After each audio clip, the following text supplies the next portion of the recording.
Hey guys! This week on Weapons Wednesday, we're taking a look at some of the newest items that we've added to the KarateMart.com website. But before we begin, if you could just like this video and subscribe to our channel, that would be awesome.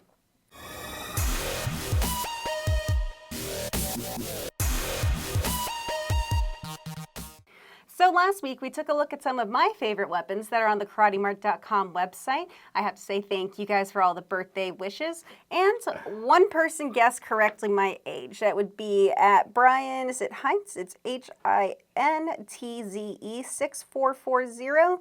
You guessed I was 32, and that's absolutely right on the dot. I just turned 32. A fantastic 32, if I'm allowed to say that. Yes.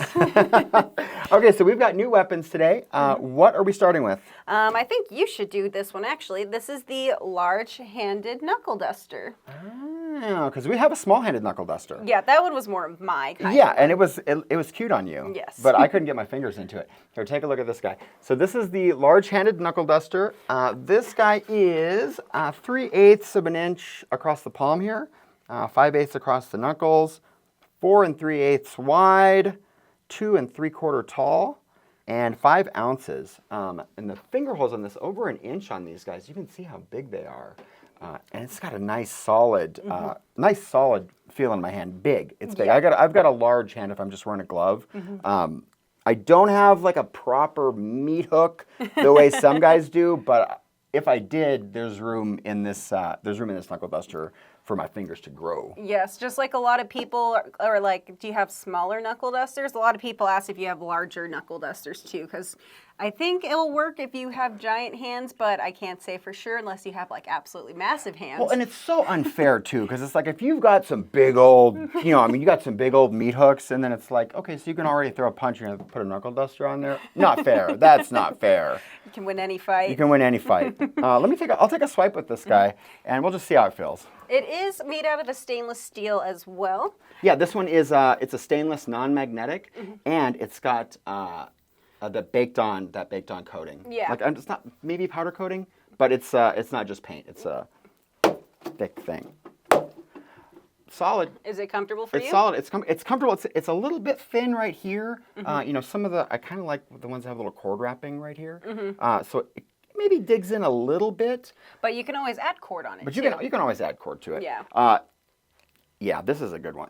This is a good one. And if I do the swipe like Kyle is like, for swiping, you can give it a try. And then put your tiny feminine hands in there. For me, you can see it's huge on my hands. Like it does, like that palm goes past my hand. Oh. So I probably won't comfortably be able to wear this one. Yeah, nope, that hurt. Not for you? Well, you know what, big. But this one does come with a little belt buckle thing, so if you couldn't wear it as a knuckle duster, you could probably wear it as a belt buckle. That is right? True. Okay, so that's the large-handed knuckle duster. Should we move on to the next one? Yes. All right, this one's kind of fun. So, this one is actually a combative.com exclusive one, and it is the Pistol OTF Knife. So it comes with a really nice nylon sheath with obviously a little belt loop so you can hang it on the side of your body. And if you open it up, if I can open it up, it looks definitely just like a pistol. I really like it. It's okay, because I thought that we had already done this one, but what we'd actually done is that little pocket knife, the gun blade pocket knife thing, which is still kind of cool. It's quirky. And I thought that we already do the knife gun thing, and you were like, no, I don't think we did, and we checked and we had not. Yeah. So here it is. Yes.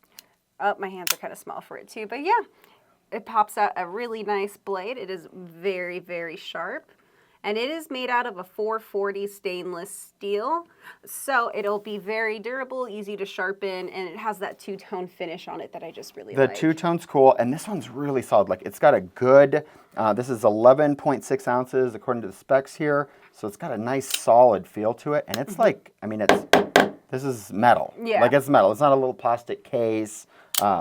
It's got a good sharp blade. I like it. I dig it. And how long is the blade on this guy? That one would be 3.75 inches approximately. And then the closed length is 5.5 inches approximately. With it open is 8.75 inches approximately as well. Awesome. I like it. This one's good. It's quirky. You bring in a knife to a gunfight or a gun to a knife fight. Oh, look, here, here's a, oops. if you pull them out, sometimes these can get jammed. These the OTF knives, they Yeah. all do this. Come watch this. If you prevent it from opening and they do this, just click it out. And it's a really easy fix. It's a really easy fix. It's just because there's not enough force on that to like pierce a wood table, right? So sometimes they get jammed. We'll get a call once in a while talking about it's broken. And I'm like, just pull it out. It's fine. Yeah. So that's how those work. And then also too, especially since this is an OTF knife, check your local laws on that. Like, oh yeah. and I mean, especially I would be careful about carrying this too, because if somebody thought it was an actual pistol or gun, I don't think it'd be this small, but you know, definitely check your local laws and be safe with that. Yeah, you don't know. They got all kinds of crazy stuff now, 3D printed and whatever, all kinds of crazy stuff. Yeah. All right. Well, that's pretty cool. Let's take a look at the next one. This one is the Dark Woods Push Dagger. All right. What can you tell us about the Dark Woods Push Dagger? It is made out of a stainless steel. The manufacturer did not state what type though, but I mean, I think it just looks like a really nice one, and it's thick as well. It's a very thick. It's got a full tang that goes all the way through here, and then it's got this little bevel right on the edge of the blade there. Not on the edge of the blade, on the edge of the spine. So it's got a pretty cool like grinding pattern on this blade. And then it is a black bone handle as well, which I find very unique and nice. That is, so it's not wood. This is a bone handle. Yeah. That's super cool. That's super cool. I was trying to figure it out, and I was like feeling it. I'm like, okay, well they finished it nice. I honestly thought it was a wooden handle too at first, but nope, it is black bone. Well, still a natural material either way, so that's super cool. And then it has those little nice brass pins in there. I think it just gives it a nice little aesthetic look. And honestly, this is a really comfortable push dagger altogether. Yeah. Like, some of them just feel awkward, but at least for me, like, it fits really comfortably. How about you? No, it feels great in my hand. And this is like, it feels pretty high quality. And it comes with a leather, like a double-stitched leather sheath, right? That's shaped almost like a full-size, like it's like a miniaturized full-size knife sheath. Yeah. It's got the belt loop. It's got a snap closure.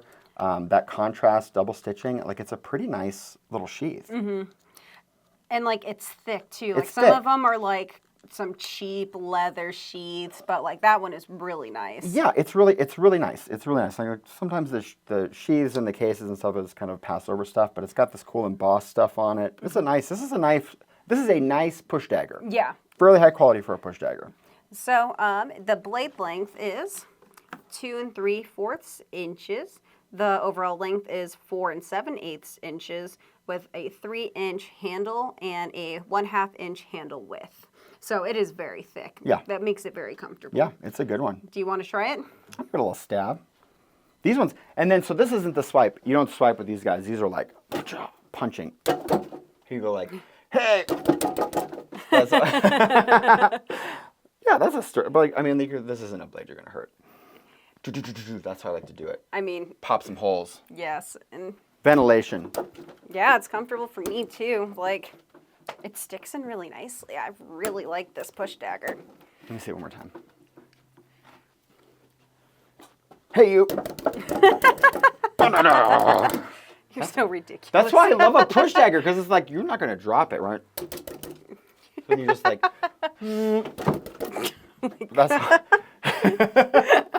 That's how I do them dirty on the street. Oh, no, yeah. I never. And then too, after that, like, you can't even tell that blade was used. Like, No, it's a thick, sturdy blade. like there's no scratches, there's no dings on it. Like, it's a really high quality knife. Yes. And the last one is... The last one is one of these ones that you're like, should we carry this? And I go, let's ask YouTube. Yes, it's unique to say the least. It's unique, and I just called it the BIGG Knife. So you're going to let us know in the comments if you think we should carry the BIGG Knife or not. And then I tried to look it up. I tried to look this thing up, and I was looking at like sword shape diagrams and like knife, because it's, I don't know, is this a sword or a knife? I think it might be like an anime thing or like a sci-fi thing. Okay. I don't know. I think I remember seeing that somewhere, but I don't know where. You can tell us in the comments. There was like, because I looked at a couple, there's like a scimitar or a European falx has this kind of curve to it, but this has a much broader end or base than either of those swords. Yeah. And so maybe it's like a, I don't know what it is. That's kind of cool. Yeah. I like the cord-wrapped handle. It's heavy. 2 pounds, 7 ounces on this guy. So Wow. it's got some base to it. Yeah, it does. I mean, obviously for me, I don't really think I would have a good time with it with how small my hands are and for how large that is. And the other reason why I was kind of wondering if we should carry it or not is just like, you can kind of see little scratches and dings. Like, we haven't done anything to it Well, yet. if it's a good deal, maybe we can put it up. Yeah. It's just, yeah, you can just see like kind of dings and stuff like that. Like even up here, you can kind of see some little like flaws and imperfections. Okay, because that's just that kind of a painted black, just a painted black finish. But it's super sturdy though, because if you look too, it's the blade, and then I guess this would be the tang or one piece, and then it's just got these 2 layers on either side to form the handle. So it's not going to come apart. It's a little rough. It's not sharp. It's sharpened, but it's dull. It's like that. It's got an edge to it, but it's got a really dull edge. I'm assuming it's stainless steel, so that could also be easy to sharpen. Yeah, I mean, it's just it's a dull edge. And I mean, if you sharpen it up, you can technically do both sides too. Yeah, well, and both sides do have that kind of dull edge to them. Because, you know, when it's like a sword is properly dull, it's like a flat. There's Yeah. no edge to it. They did put a little bit of an edge on this guy. And it's, 13 inches on the blade. That's pretty sturdy. And Overall? 20 inches. Okay. And then obviously with those spikes, you can kind of, I'm pretty sure, use them as a knuckle duster. I can use that as a weapon. Are you kidding me? Try it. Oh, wait, and this one too, because I was looking. It comes with a sheath, but the sheath doesn't have a belt loop or a closure on it. It's just a cover. It's just a little dust cover. It almost seems like it's supposed to be like a wall hanger or something like that. Or you know, that snap sometimes will slow you down. You can just get that off of there. All right, I'll take a swing, because it's got a good, it's heavy. It's good weight to it. Yeah, I mean, like, you can sink it in. Yeah, it's heavy. It's got good weight to it. But it's starting to damage that finish a little bit, because it's just paint. And then the other thing that I kind of don't like is all the weight's at the base. It's not at the top. Yeah, it definitely is heavier towards the hand end. So that's going to be my new thing this year, is that like a low stabbing. That's going to be my new thing. So like, how did it feel like punching with it? Good, actually, pretty good punching, because the weight's on where your hand is, and that cord wrap is nice and thick. That's way more comfortable than I thought that would be, actually. Because Kyle did that crazy like comma Yeah. knuckle duster thing, but all the weight was up on the blade. So when you punch with it, it wants to like cantilever this way. Yeah. This one doesn't do that. No. And then, yeah, you can just tell it is dully sharpened. Like, Yeah. you really have to, like, I don't even think I can stick it. Yeah, we're not, this is going to be a blunt trauma than a slicing trauma. Yeah, on unless this you guy. sharpen it. But yeah, overall, like, when you look at it, too, you can definitely see it, like... It's one of those goofy samples. It's easy to bang up, but it's weird. So Yeah, but it is still something that we're wondering if we should carry or not. I'm kind of leaning towards no, but you guys can let us know in the comments. Yeah, let us know. We'll call it the BIGG Knife for now, and we'll see where it goes. So I think that's it for this week. We caught everything covered? I think so. All right. So with that, if you guys could just go to the community tab, let us know if we should carry it, and also vote for your favorite weapon this week. Make sure you guys like this video and subscribe to our channel, and make sure to check out KarateMart.com, because we have all sorts of new weapons coming on the website every day. Yep. And until next time, We'll see you Weapons Wednesday.